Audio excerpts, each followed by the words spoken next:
నారా చంద్రబాబు నాయుడు అనే నేను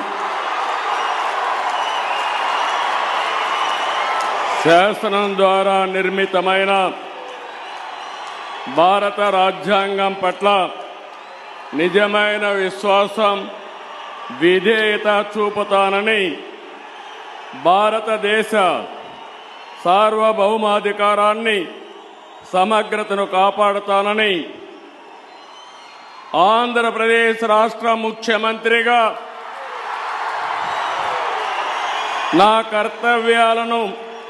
శ్రద్ధతో, అంతఃకరణ శుద్ధితో నిర్వహిస్తానని, భయం గాని, పక్షపాతం గాని, రాగద్వేషాలు గాని లేకుండా రాజ్యాంగాన్ని, శాసనాలను అనుసరించి ప్రజలందరికీ న్యాయం చేకూరుస్తానని